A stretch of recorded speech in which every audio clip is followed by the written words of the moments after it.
Bonsoir tout le monde, bonsoir à tous. J'espère que vous allez bien. Le catholique conservateur Cornelis Hilt a semé des graines d'une université privée concurrente au sein même de la VUB.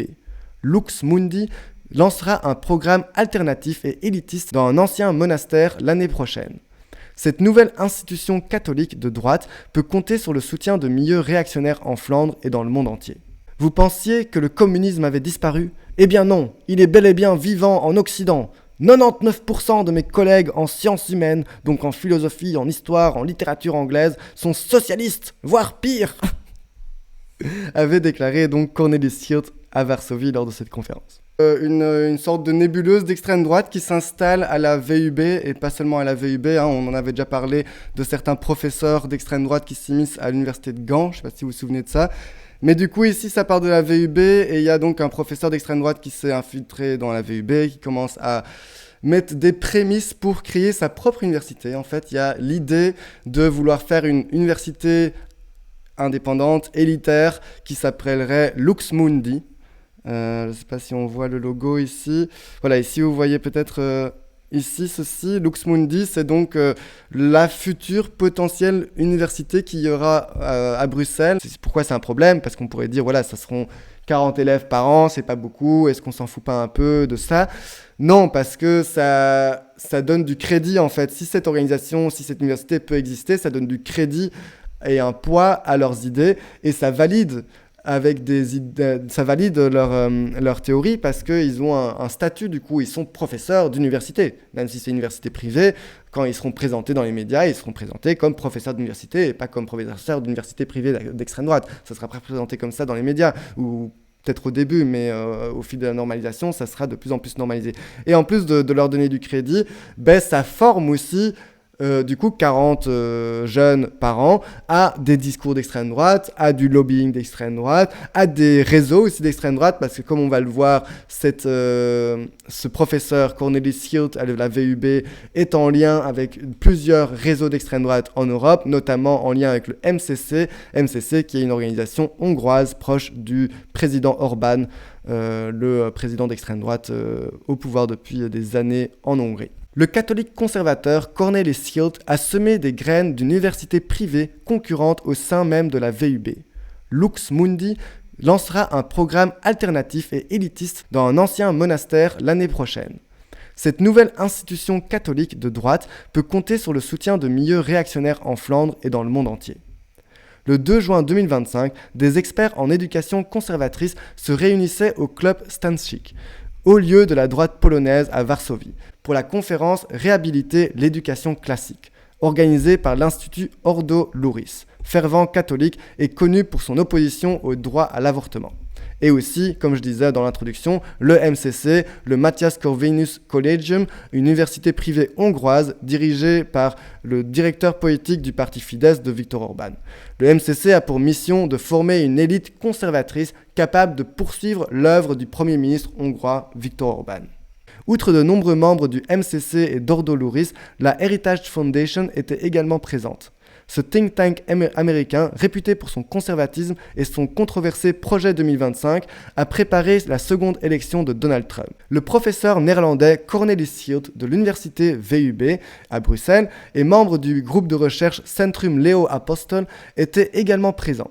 Les organisateurs à Varsovie ont annoncé la nomination du professeur Hirt non seulement comme professeur à la VUB, mais aussi comme président de Lux Mundi. Cet institut privé d'enseignement supérieur a nommé l'historien et philosophe de la connaissance Cornelis Hirt en septembre 2024 par la création d'une fondation privée du même nom. Et donc Lux Mundi, c'est cette université qui va ouvrir ses portes l'année prochaine. Ces dernières années, Cornelis Hirt a exprimé à plusieurs reprises son mécontentement quant à la situation à la VUB et d'autres universités. Lors d'une table ronde à Varsovie, il a affirmé sans embâgage qu'aucune véritable histoire n'est enseignée à la VUB. Selon lui, les futurs historiens y reçoivent un enseignement marxiste, sans même s'en rendre compte. D'après Cornelis Hirt, la quasi-totalité du corps professoral est composée de marxistes. Lux Mundi lancera un programme de licence en arts libéraux pour l'année universitaire 2026 à 2027. Dans un épisode de podcast Anchored, un programme de l'organisation catholique américaine Classic Learning Test, Cornelis Hirt indique que les frais de scolarité de la première année à Lux Mundi s'élèveront à 35 000 € par an, tout compris inscription, hébergement et repas. Le programme accueillera 40 étudiants. Donc on voit vraiment le truc très élitiste, élitaire. Lux Mundi envisage d'installer son institut dans un monastère du XIIe siècle, explique Hirt dans le podcast. Les négociations concernant le site sont au stade avancé, précise-t-il. Une initiative similaire pour l'enseignement secondaire avait déjà été lancée au sein du vieux monastère de Mallezen, datant lui aussi du XIIe siècle, près de la frontière linguistique dans la commune d'Overès. Ce monastère abrite l'école Saint-Ignace, dont le conseil d'administration est composé de catholiques réactionnaires. Le monastère de Mallezen lui-même appartient à l'organisation ultra-conservatrice Christus Sacerdos, affiliée à la congrégation Servi Gesù e Mariae. Cette organisation a été vivement critiquée lorsque le site Apache a révélé que le groupe d'extrême droite Sirtenvrienden y avait installé son camp d'entraînement. Pour les gens qui ne se souviennent pas, Sirtenvrienden, c'est le groupement majoritairement d'étudiants d'extrême droite qui a été actif à Gand surtout et qui ont été condamnés pour incitation à la haine et incitation au racisme, notamment après la découverte de leur chat et de leur groupe Facebook où il y avait énormément d'appels à la haine, appels au meurtre, appels au viol et des trucs horribles, quoi. Il y avait un documentaire qui avait été fait à l'époque par la VRT, par le service public. Franchement, c'était un super travail de leur part. Malheureusement, ils font de moins en moins de ce genre de documentaires, mais c'était terrifiant, hein. Sirtenvrienden, si vous ne connaissez pas. Avant même Lux Mundi, Cornelis Hirt promouvait son idéologie nationale conservatrice réactionnaire au sein de la VUB. L'initiateur du cycle de conférences de la VUB sur l'histoire et la philosophie de la connaissance, dans une perspective de vulgarisation scientifique, il invita le sociologue hongaro-britannique et l'ancien communiste Frank Furedi comme premier intervenant le 23 septembre. Furedi présidait alors la section bruxelloise du MCC, l'organisation hongroise d'extrême droite qu'on a vue juste avant, depuis près de 2 ans. De là, il alimenta la guerre culturelle de l'extrême droite, notamment par des attaques contre l'Union européenne et l'islam. 1 an auparavant, Cornelis Hirt avait organisé un symposium dans la salle Émile Francqui de la Fondation universitaire de Bruxelles. Un organisme dédié à la promotion des sciences. Une photo de l'événement montre le logo de la VUB, ce qui pourrait indiquer que l'institution était co-organisatrice. C'est d'autant plus remarquable que Cornelis Hirt avait expliqué lors de cet événement qu'un établissement catholique de droite était la seule alternative viable à ce qu'il considérait comme de programmes de philosophie et d'histoire abominables de la VUB. La porte-parole de la VUB, Tineke Sonck, a déclaré que la VUB, en tant qu'institution, n'avait ni financé ni soutenu d'aucune manière cette conférence en question. Dans un article figurant sur la liste des publications universitaires de Cornelis Hirt, consultable sur le site web de la VUB, il affirme également que les universités forment des chercheurs et des étudiants militants à qui l'on enseigne que l'Occident est la source de tous les maux. Cet article apparaît dans un ouvrage publié par MCC Press, une maison d'édition appartenant à Matthias Corvinus Collegium, affilié à Viktor Orban, président hongrois. La vérité vous rendra libre. C'est la traduction de Veritas Liberabit Vos, verset latin du Nouveau Testament qui orne l'emblème de Lux Mundi comme devise. Le nom même de l'institution fait référence à Vos Estis Lux Mundi, vous êtes la lumière du monde, tiré de la Vulgate, la traduction latine de l'Évangile selon Matthieu. Nous rayonnerons de cette lumière du monde, déclare Hirt dans ses podcasts. Ouais, donc très évangéliste, très évangéliste, et on voit aussi un discours élitiste, sachant que ça coûte 35 000 € par an pour étudier là, et sachant qu'il y a 40 élèves par an, quand tu es à l'école avec 40, que tu as payé 35 000 € et qu'on te répète à longueur de journée que vous êtes la lumière du monde, c'est vraiment pour dire vous êtes l'élite, vous êtes la race supérieure limite et tout ça, tu vois, parce que on va le voir en bas, c'est bien pétri de racisme tout ça, parce qu'on va parler juste après d'eugénisme. Selon Cornelis Hirt, les jeunes qu'il encadre à la VUB sont complètement déconnectés de leur passé catholique. L'idée même de métaphysique, d'un royaume divin, de toute forme de spiritualité leur est totalement étrangère, explique Cornelis Hirt dans le podcast.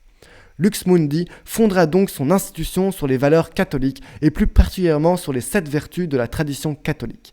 Il en a expliqué l'importance dans une tribune publiée sur Doorbrak. Doorbrak, c'est un site d'informations qui de base pouvaient faire des trucs intéressants, mais qui depuis le Covid a commencé à diffuser énormément de choses complotistes, et là est vraiment le nid de l'extrême droite au niveau du journalisme aux Pays-Bas, quoi.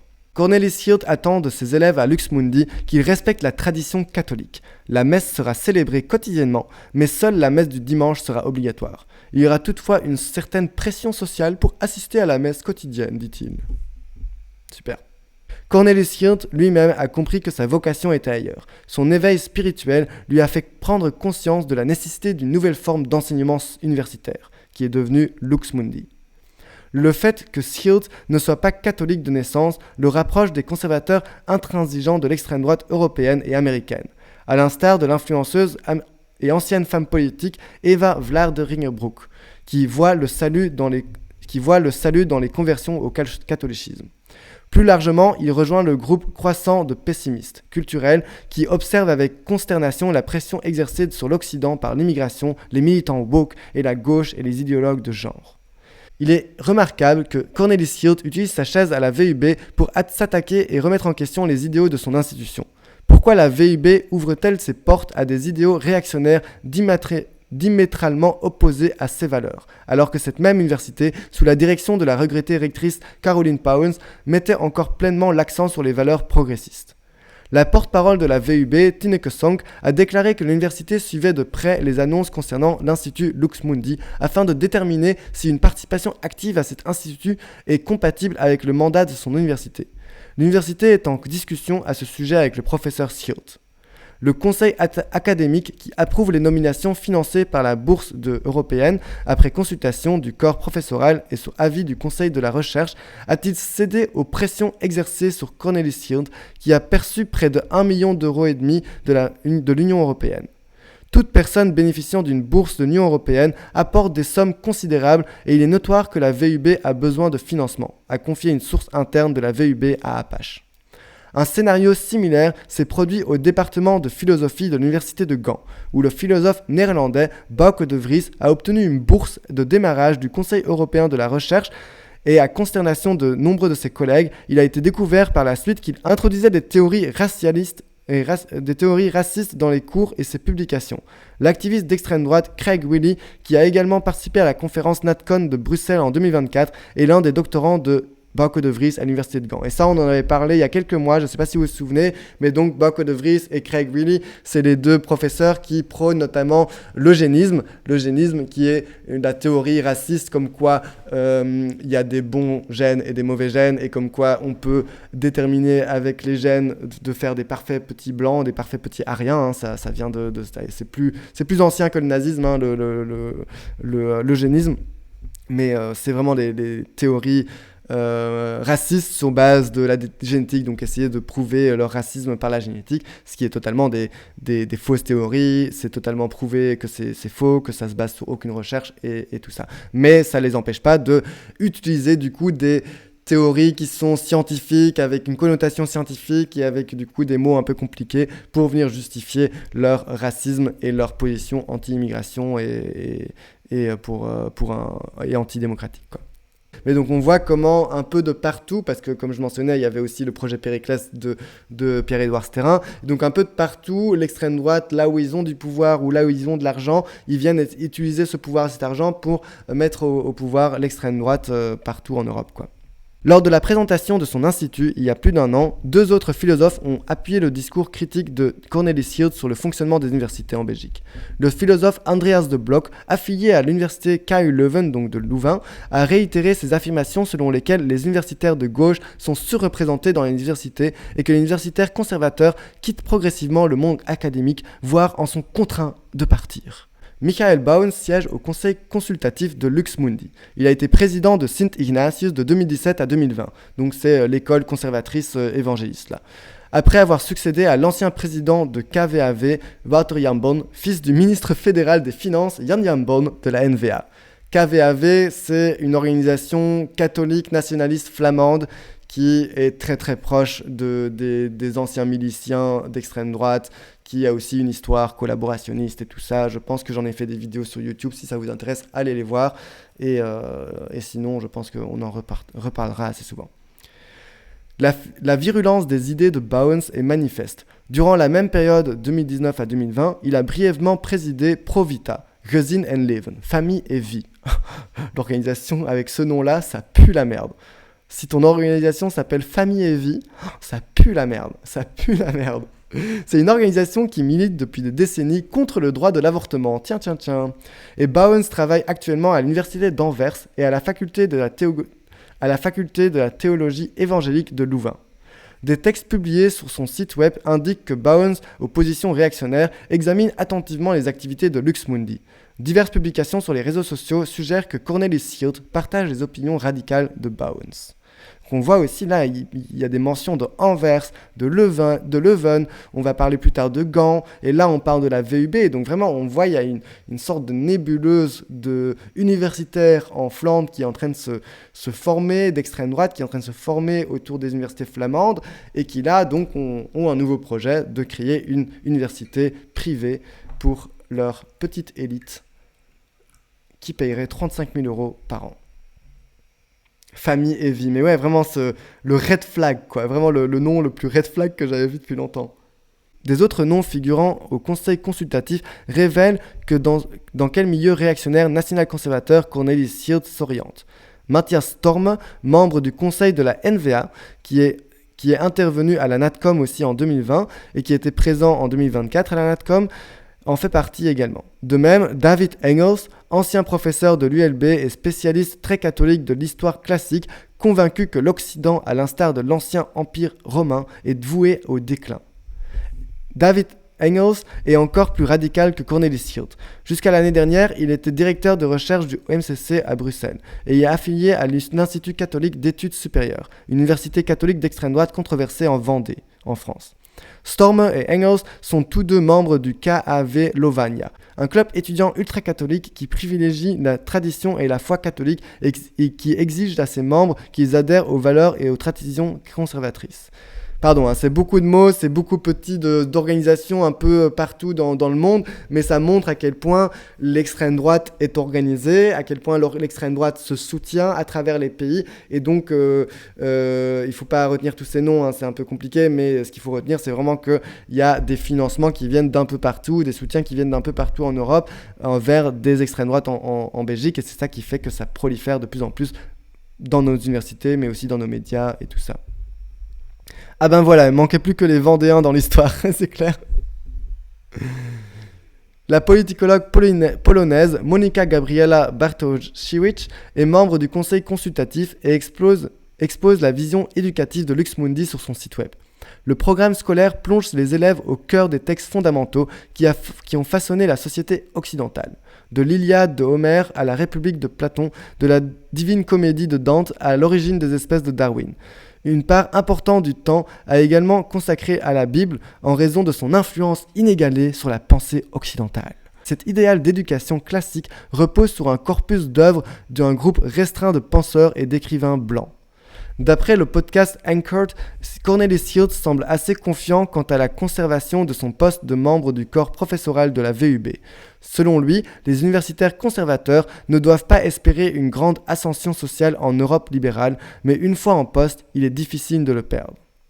À la VUB, chaque nomination fait l'objet d'une évaluation après quelques années par le Conseil de la recherche, en concertation avec les enseignants concernés. L'université ne commande pas l'état d'avancement ni les résultats des évaluations individuelles. Toutefois, en cas d'évaluation négative, la nomination peut être interrompue, a ajouté la porte-parole de la VUB. Les prétendus gardiens des valeurs catholiques traditionnelles flamandes bénéficient d'une large tribune sur le site d'information nationaliste flamand d'Oorbraak. Ce phénomène est plus marqué que jamais depuis l'arrivée de Rohan Hasselman, fondateur du think tank conservateur Custodes, au sein de la rédaction. Leurs publications, et notamment leurs messages sur les réseaux sociaux, sont imprégnés d'un discours haineux d'extrême droite. Hasselman, donc le rédacteur en chef, et ses acolytes bénéficient ainsi d'une tribune aussi dans les médias publics, avec une version édulcorée de leurs messages, et parviennent aussi à séduire des forces conservatrices plus respectables. Suite à l'assassinat de Charlie Kirk, l'influenceur catholique américain, Cornelis Hirt, professeur à la VUB, a publié une nécrologie sur son profil LinkedIn. Il y décrit cette figure de l'extrême droite des réseaux sociaux comme un homme qui a introduit la liberté d'expression et le débat ouvert dans les universités. Ce sont des valeurs, ajoute-t-il, qui ont quasiment disparu des universités depuis longtemps. Après que le journaliste d'extrême droite Rowan Hasselman, donc le rédacteur en chef de Doorbrak, il a dit qu'il y avait des mensonges dans la VRT et sur Knack à propos de l'assassinat de Charlie Kirk, et donc il a été autorisé à partager ses opinions sur l'homme dans l'émission de Ochtend de la radio publique Radio 1, donc la radio de notre service public flamand. Donc il y a ce type d'extrême droite qui est venu s'expliquer. Hasselman qualifiait Kirk de figure grand public aux États-Unis qu'on ne peut pas qualifier de radicale. Selon Hasselman, Charlie Kirk constituait en réalité un rempart contre les voix les plus radicales de la droite. Hasselman, donc le rédacteur en chef de Doorbrak, et ses associés se présentent comme des custodes, du latin custos, pluriel de custos, des gardiens des valeurs traditionnelles qu'ils entendent préserver et restaurer. Leur statut stipule que les custodes souhaitent participer au débat public sur la valeur intrinsèque du conservatisme. Ces statuts précisent que l'association dispose d'un réseau à cette fin et en tant que groupe de défense de ses idées vise à influencer le débat public et le cours de la politique en Belgique. Depuis la refonte du site d'opinion de droite Doorbrak, rendu possible par une importante levée de fonds chez Peruptio, la société qui la gère, Rowan Hasselman, fondateur de Custodes, fait partie de l'équipe éditoriale principale. Doorbrak a bénéficié de financement de plusieurs acteurs du monde des affaires nationalistes flamands, ce qui a plus que quintuplé son capital. De Mortier, directeur de Custodes, a depuis rejoint aussi le Vlaams Belang. Tiens donc, comme par hasard, pourquoi pas, hein. Le site de Custodes a récemment accueilli un 6e membre en son sein de son conseil d'administration, Hugo Decker, ancien rédacteur du site d'information d'extrême droite Scepter, qui travaille au sein du cabinet d'avocats Van Belle Law Boutique, situé à la même adresse que Luxmundi. Selon un acte de Luxmundi daté de mai dernier, la directrice générale Jo Van Belle est chargée par le conseil d'administration de gérer les communications de la fondation privée. Tout est lié, quoi, c'est ouf, c'est assez inquiétant. Et qu'est-ce que je voulais dire ? Oui, Scepter aussi, ça c'est un média d'extrême droite flamand. Et je voulais noter ça, c'est qu'un autre truc qu'on voit à travers cet article qui est très intéressant, parce qu'on parle de Scepter, on parle de Doorbrak, on parle de Hutparliterke, c'est tous des médias d'extrême droite qui sont du coup financés par des financiers obscurs, mais donc qui sont pas du tout publics, qui sont pas du tout vérifiés, contrôlés, et qu'on dit qu'ils peuvent du coup diffuser leur haine tranquillement. Et donc ça me fait repenser que c'est vraiment d'une tristesse et hyper problématique qu'en Belgique on n'est pas plus de médias indépendants. Je rappelle que à part Médor et Apache, il n'y a rien en Belgique de médias indépendants. Ah oui, il y a Bruxelles Davy aussi pour Bruxelles, mais qui ont vraiment un budget et du temps pour faire des enquêtes approfondies. Souvent, on n'a pas de médias indépendants assez en Belgique, quoi. Et quand on voit que l'extrême droite a plusieurs médias dans chaque ville, dans chaque région, ils ont un petit média spécialisé, c'est assez inquiétant, quoi. Ils ont des points d'avance, mais tellement. Le professeur Cornelis Hirt a conclu son message sur LinkedIn concernant Charlie Kirk par la prière catholique traditionnelle « Seigneur, accorde-lui le repos éternel et que la lumière perpétuelle brille sur lui ». Selon des sources catholiques régulières, Charlie Kirk, chrétien évangélique, était sur le point de se convertir au catholicisme romain au moment de son décès, tout comme Cornelis Hirt. Il n'est pas surprenant que Cornelis Hirt, fervent catholique, soit le bienvenu sur le site Doorbrak et invité régulièrement de Custodes. Un mois, jour pour jour, après la fondation de Luxmundi, Doorbrak invita Cornelis Hirt à présenter son institut lors d'un entretien avec Hasselman. Il avait auparavant publié plusieurs articles d'opinion pour eux. Suite à cet entretien, il publia également sur le site un exposé de 7 vertus cardinales qui, selon lui, sont bien vivantes au sein d'une jeune génération qui déplore et s'oppose fermement au nihilisme des générations précédentes. Une génération qui, malgré les convulsions furieuses des pseudo-catholiques libéraux, retrouve le chemin des traditions séculaires de l'Église. Une génération inspirée par les classiques, par les saints, par les figures contemporaines et par l'expérience et l'erreur, menant une vie vertueuse. Les partis et mouvements d'extrême droite invoquent la souveraineté et l'identité des nations européennes pour s'opposer au mondialisme libéral et à l'islamisation de l'Europe, et à une idéologie du genre, bien sûr aussi, comme l'expliquait l'an dernier Léonie de Jongen, politicologue et spécialiste de l'extrême droite dans sa revue à Apache. Et là, on voit aussi clairement le discours hongrois qui est totalement immiscé, hein, parce que ça c'est du discours hongrois, hein, quand il parle de souveraineté, de l'identité des nations européennes. Viktor Orban, le président hongrois d'extrême droite, et aussi Zemmour, par exemple, aussi, parlent beaucoup de l'identité des nations européennes. Ils veulent la fin de l'Union européenne, mais créer une Europe des nations, comme ils le nomment. Et tout ça, on voit comment ces idées de l'extrême droite hongroise et française aussi en partie s'immiscent totalement dans les discours de l'extrême droite belge de plus en plus. Derrière la guerre culturelle se cache une stratégie très claire, avec des organisations conservatrices au niveau européen, telles que l'université hongroise MCC, dirigée par le directeur politique du parti Fidesz du Premier ministre Viktor Orban, ou le think tank conservateur hongrois de Danube Institute et l'organisation polonaise Ordo Luris représentent la communauté internationale. Custodes est une organisation relativement modeste qui participe actuellement à la bataille idéologique conservatrice en Flandre. Il n'est donc pas surprenant que des figures d'extrême droite se réunissent à la NatCom, la National Organization of Conservatism. Après tout, c'est le lieu de rencontre des conservateurs radicaux et des nationalistes d'extrême droite européens. Lors de la réunion très controversée de l'année dernière, initialement interdite, des membres de Custodes, le professeur Schild et Matthias Storm, conseillers de Custodes, étaient présents donc à cette NatCom. Storm, membre de longue date de l'Assemblée générale de Hezrebach et directeur de l'Institut flamand des droits de l'homme, a participé à une table ronde lors de la NatCom 2020 aux côtés entre autres de Thierry Baudet qui est le président de Forum voor Democratie qui est un des 4 partis d'extrême droite dont on a parlé juste avant quand on parlait des élections aux Pays-Bas. Et Alexander Pease, selon l'Humanité, France Info et France Bleu, entretenait en 2024 des liens étroits avec l'entrepreneur milliardaire français Pierre-Édouard Stérin, dont le projet Périclès vise à créer une alliance entre l'extrême droite et la droite libérale conservatrice. Voilà, la boucle est bouclée, tout est lié, toute l'extrême droite s'unit, la Belgique est un peu... La Belgique est un peu la charnière entre l'extrême droite slave et l'extrême droite néerlandaise et allemande et l'extrême droite française. En fait, c'est une belle harmonie, c'est un beau rôle que la Belgique a. On est là pour mettre en lien les pensées hongroises et les pensées françaises et ça fait une belle harmonie des Europes, des nations. Quel plaisir, quelle beauté. Ça me terrifie.